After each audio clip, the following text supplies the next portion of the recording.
Think about it. Every hiring decision is a choice that can make or break a team, a culture, and even an entire company. So how do we make the right choice? Hi, I'm Dr. Mickey, and welcome to Inside the Mind of Hiring.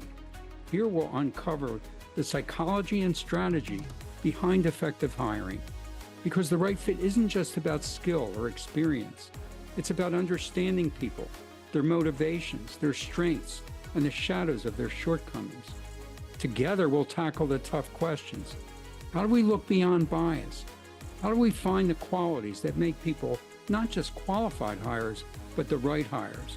This is about identifying leaders who drive success, lift morale, and actualize a company's vision. Inside the Mind of Hiring starts now. Everybody, I'm Dr. Pat, and I am co-hosting this incredible series with the most incredible Dr. Mickey Fineberg. Today, get ready for this, everybody, the Hiring Manager's Challenge, ensuring right fit selections for hiring managers and job seekers. Look, this is from Dr. Mickey's perspective. What he does, he is hired by the top companies to come in and help them make the right decision. And so his toolkit is deep, his knowledge is vast, and his experience is unprecedented. So in this show today, what I want you all to know, we're going to break this down for you. We got a very interesting little example to give you. But here's what I want to say to everybody.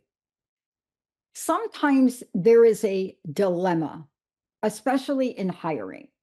And sometimes you know it and sometimes you don't. So what is the dilemma? The dilemma is if you are a company and you continue to go through the hiring practice and you're not able to make the right choice, then what are you doing? You're looking at a cost 2 times base salary. There are more hidden costs. There are morale issues. This is so important that before you even recognize that you have a situation, the person in the position has already created a level of toxicity in the culture because they're not happy. You're not happy. And now you have to start over. So I'm going to turn this over to Dr. Mickey, and he's going to walk us through. Look, when you're hiring for a position, it is so important that you spend the extra time and a little bit of extra money and get it done right. What do you think, Dr. Mickey? Couldn't agree with you more, Dr. Pat. We're not going to argue in front of our audience, but no, I couldn't agree with you more. I couldn't agree with you more. In addition, let's start making when you make the right selection, you just go along for the ride. It's wonderful. It's the best. That person can come in and contribute successfully and then go on and probably add more value as they grow in the position and grow beyond that initial key position that you brought them in for. And the wrong decision, 2 times base salary, it could impact, and that's one key cost. It's been around for a long time. It's been verified for a lot of years, that 2 times base salary. It's a good rule for a mistake. And and morale could be impacted. You can have upset customers, lower productivity, which can be measured, by the way, and opportunities that you're not taking advantage of. Yeah. And, in today's world here, let's just be really clear about something else in today's world. I called a company of a product that I drink. It's a little can of espresso. It's all organic. And I called this company because I drank the espresso, and in the bottom was a very loose piece of plastic stuff. It looked like a plastic fitting from my bathroom. And I looked, right? And I looked inside of it, and it took me, I don't know what it took me to get to the right person. But then you get to the right person, and this is the world we're living in now, and this is why I'm giving you the example, because we're not in the world of maybe 24 hours, maybe a week before feedback, maybe the feedback never comes back. But you're in a situation now where all of us are under a microscope and we're so connected digitally.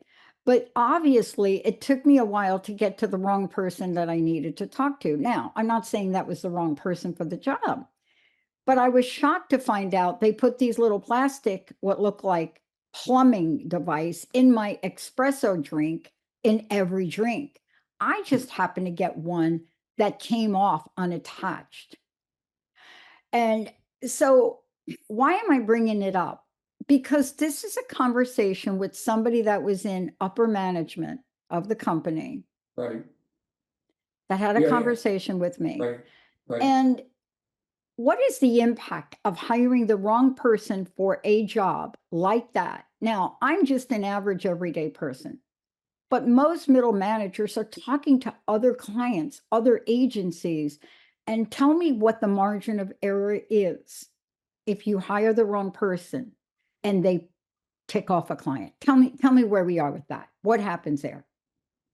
Well, typically I'm testing managers that are testing people in the production areas that are responsible for quality and eliminating occurrences that you experienced in your drink. But if people get angry at their boss, it's not unusual to find those kinds of things in one's drink because they can negatively impact quality. And yeah, that's one of the shortfalls of hiring the wrong people, especially the wrong leaders of people that are responsible, hands-on for giving you what you want as the end customer. And my goodness, what an experience! Oh my gosh. But part of But this now can be worked out through your tools, right? I mean, you have yeah, tools.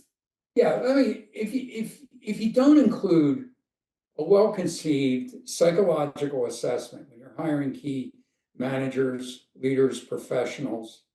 If a company wants to use it for professionals, which is often really important if they're mission critical. If you're not using assessment, that component, then you have the interview, you have the referencing, and you have the background analysis. And with that, you still have a lot of variability for error. And your selection success rate is going to be 40%, generally at worst, to 60% at best, at very best.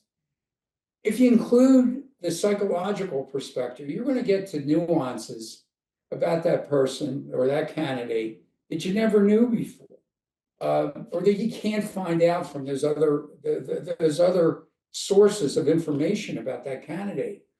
So if you use assessment, a well-conceived program, which we're going to get into a little bit today, then your hit rate's going to go up to about 85% on recommended candidates that should be successful, which is significant when you think about it.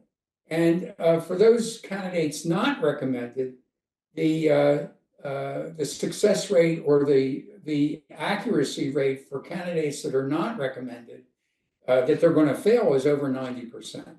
So it's really a good idea to consider the psychological perspective when you're screening candidates, especially for key higher impact positions. Yeah. It's too beneficial for the cost involved. Yeah. And the other thing is there's a process. I want to go over this process. I want to take a really short break, but I want to go over the process because one of the things that you get blindsided sometimes because you don't understand, right? You go in for an interview, you think I'm interviewing with Dr. Mickey, and I walk in the room and there are 5 people sitting at a table. And so there are just so many things in the process. But if you are the hiring manager, there are almost a set of best practices. And the other part of this is what are the assessments that are used? What should somebody be prepared for? I also want to ask you how hiring managers react to this process, because sometimes you work with hiring managers and they're like, oh no, Dr. Mickey, I just need to, come on, I just need to get this done. What are we going to do? Multiple interviews, assessment forms. Come on, Dr. Mickey. And then you explain to them, you're hiring somebody what for Well, let's say, six-digit salary and yeah.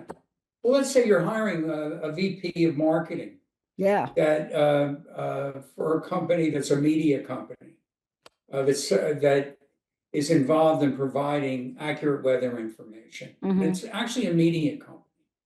Uh, they sell forecasts, weather forecasts to radio and TV stations, and they have a great reputation and make money doing that.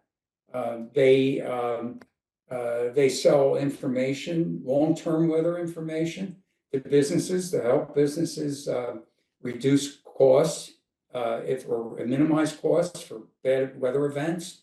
They help them make money in relationship to certain weather events that they can predict. They have a great website and they monetize it with ads that they sell to businesses. And they have strategic relationships with other media companies that want to use their content. So they want to hire a VP sales and marketing. Now, up until about a year ago, this person was marketing. Now they want the person about a year ago. They actually had me test two candidates. And this is important for the client to share with the psychologist what the job is all about. Now they want the person to impact sales directly, not just indirectly. And they want that person to be able to sell upward, sell at the executive level, and really make it happen. So it's a different role than what it was, right? And they usually at least do one interview, one substantive interview. But this particular client makes sure that the candidates talk to their key executives, as well as the owner and founder and the person that's the CEO of the company. So after at least one or more substantive interviews, then then it's my turn. I get a crack at the candidate, so to speak, or candidates. And it's always best if they ask questions. They ask questions.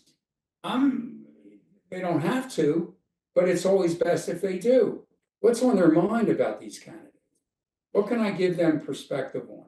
What could I validate for them, or maybe not validate that might be important?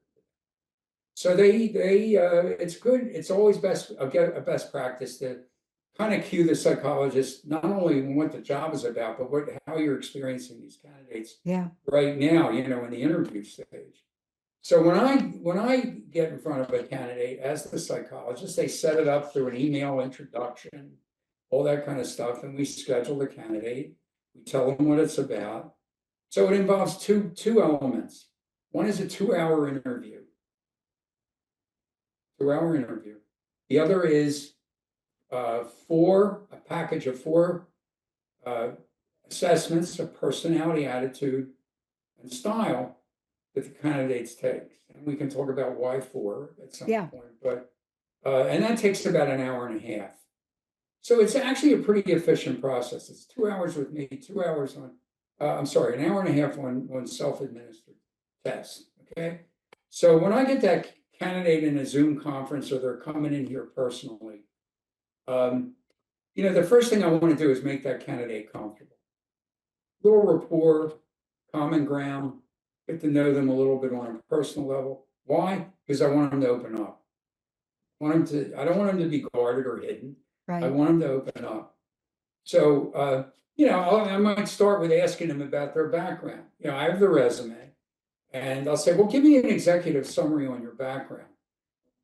That question can be a mixed blessing, but sometimes they can go on and get very tangential. And I talked about this in another episode for job seekers, but I'm talking about even senior candidates can get really wild with that question. However, some really do sum it up very well in maybe a minute or less. And it gives me a nice backdrop to conduct the rest of the interview.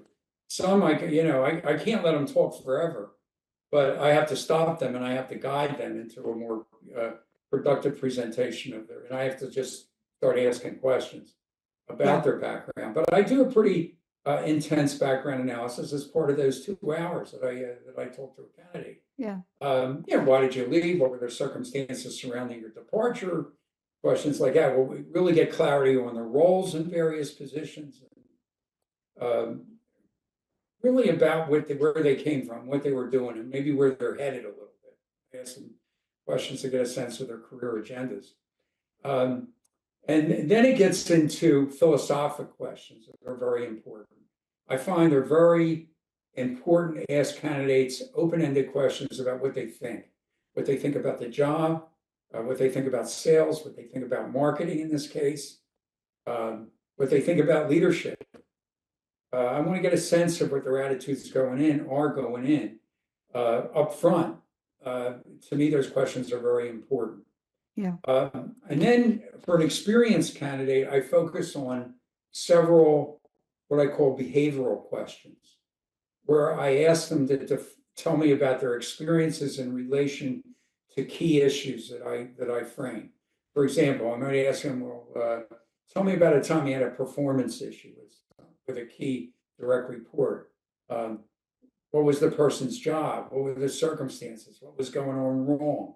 What did you say or do? What was the outcome of that?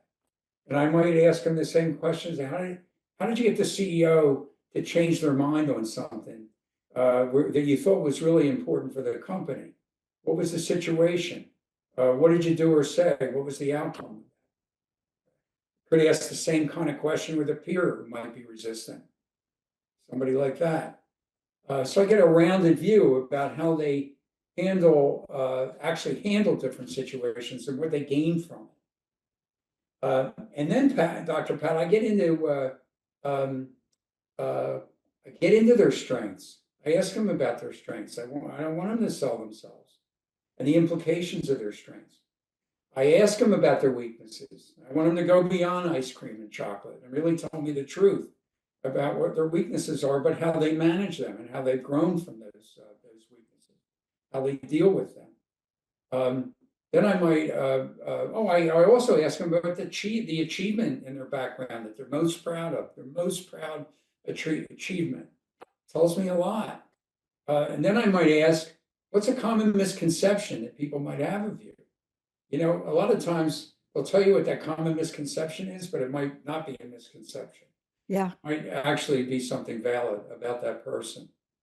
It's really an art and a science. And what I love about what you shared, boy, this is for those of you tuning in, Dr. Mickey has given you some real interesting and important insider information, because these are the things, if you are on the side of interviewing with a manager, this is what you need to be aware of. And if you are a manager and you're listening to this, especially for a senior position, you really want to think about, I've just talked to this person.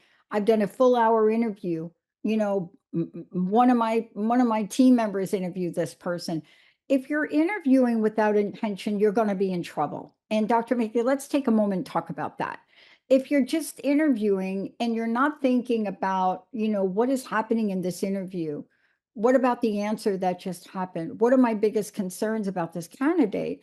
Then when Dr. Mickey picks it up and you have no information to give Dr. Mickey, which is hardly ever the case from a psychology perspective, Right. then you're not going to get what you want. And this is really where your coaching of the hiring manager is equally important, isn't it? Right.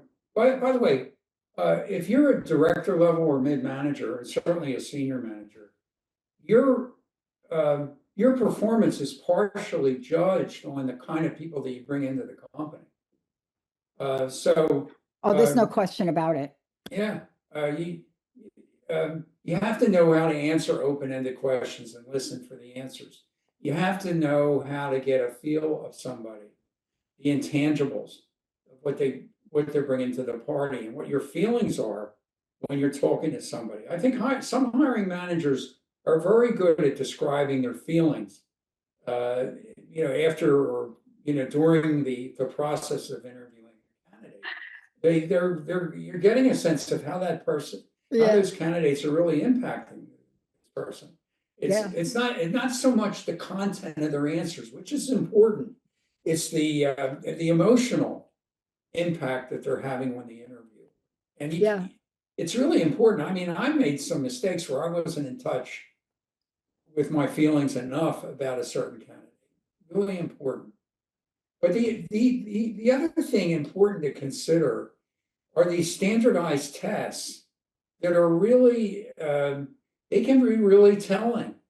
And when I came up in training many years ago as a school psychologist, and I was advised in graduate school that that interviews can be misleading, that it's actually more important to rely on standardized tests and enough of those tests, because some companies just rely on one standardized test. Yeah, And one they baseline. They take one baseline and they right, consider it a baseline for a global perspective. right. You want something that's going to give you a multi-layered, three-dimensional view, not just a one-dimensional, two-dimensional view of a candidate. You're really trying in a short period of time to get to the truth. Yeah. And it's really, I burn a lot of brain cells trying to make sense out of test results and combine it with the interview to get a real sense of the important nuances of how that hologram of how that candidate's going to act on the job and with the I think various it's really important also. constituencies. Yeah, but it's also, let me ask you about this. It's also important for that hiring manager to know themselves. For example, in my hiring conversations, and this is something for me that I'm looking at now. Everybody I hire in the interview, I say, look, you don't know how to run OBS. You don't know how to do this. You're coming into the job. Are you willing to learn how to do this yourself? And everybody says yes, and then they don't. And so now what you're stuck with is, as a manager, you're like, wow, I think I've got to send them to Premiere video training. Or, you're stuck with a scenario where you do a lot of conversation with the interview. But then what happens is, what shows up is people working really, really hard, but they don't have the skills they need to have. And this is really important. I want to get back to one of the questions that you asked somebody about their greatest achievement, because this is a trick question from where I sit here, Dr. Mickey. That's a trick question. Right. And let me tell you what I mean, because this is where I probably have cost people getting a job in my, that's why I don't do career coaching anymore. But the question came up for me. I don't do career coaching anymore. But the question came up for me, and the bottom line was, they asked me, what is the most incredible achievement you've ever made? And I said, well, to be honest with you, I was I was in the top 7 employees that was told that was charted with breaking up the phone company. And then I was part of 7 employees that had to put back the operating companies. So the person says to me, I remember that. so the person says to me, well, did a good job breaking it up. But I got to tell you, honey, this is what he said. I got to tell you, honey, you did a lousy job putting it back together, because they don't exist anymore. And, I'll never forget that answer, right? I'll never forget. And the whole honey thing got me. But I mean, this is the 21st freaking century. Don't call your candidate honey. But the point that I'm making is, you really have to know what you're saying.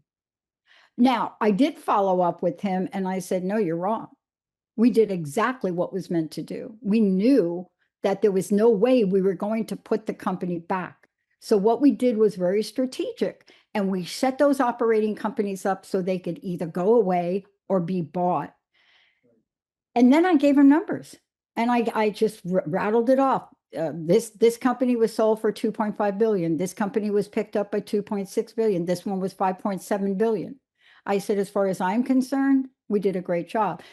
But you see, that's a trick question. And I know we only have a couple minutes left, so I want to ask you this.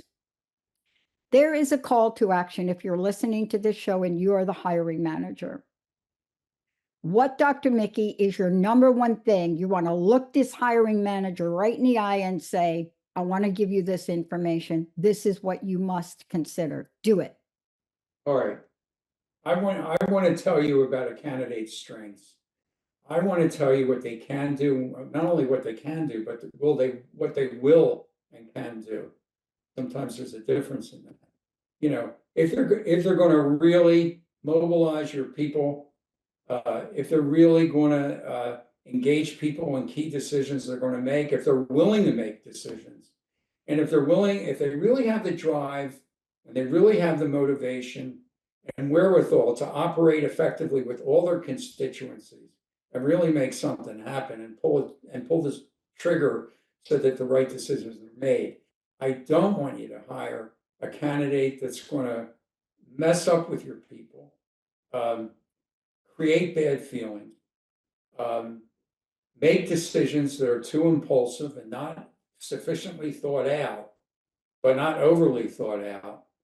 I want your candidates to pull you and pull the organization in a positive direction, and to really contribute to the profitable growth of your company and your reputation as a hiring manager and as a manager. That's what I want to see. That's my goal. Thank you. Dr. Mickey, how do we find out more about you? And one of the things I want to drive home about what you said today, and please take this away with you, Dr. Mickey uses a quantitative and qualitative approach. In methods and research, it is a must for those of you out there that want to get to the place of cause and effect. And what do I mean by that? An interview is qualitative. An assessment is quantitative. The bottom line is when you put this mix together, it's making the perfect chocolate layer cake. And the reason I say that is because if you take one element out of the mix, you don't have what you're looking for. You don't have enough of what you're looking for. You don't. Oh, excuse me. The expert has spoke. He's right. You don't have enough of what you're looking for. And what that means is you're compromising and settling. Dr. Mickey, what is the best website for people? How do we find you? How do we talk to you? And most importantly, y'all hiring managers out there, you're going to want to hire him. How do we do that? Okay, well, it's www.deltaconsultants.com or LinkedIn, Dr. Mickey Fineberg, Fineberg. Or you can write me at mickey@deltaconsultants.com. Love to hear from you. In the world we're living in today, it's never been more important to really look at the many tools that are available to you for hiring, because we do live in a world where hiring and letting go and firing and hiring and getting them back and putting them on, this is costly for you. What if you could make the right decision that first time? We'll see you next time. You have been listening to Inside the Mind of Hiring with me, Dr. Mickey Fineberg. Tune in the first and third Tuesday at 11 on Transformation Talk Radio to discover the psychology of making successful hiring decisions. In each episode, hiring managers and HR pros will learn how to leverage assessments and other key screening sources and avoid common pitfalls. Job seekers will gain insight into successfully presenting themselves. For more information on assessing people for mission-critical jobs and on career assessment and coaching, visit deltaconsultants.com and my LinkedIn profile. If you'd like to write me personally, it's Mickey, Mickey, @deltaconsultants.com.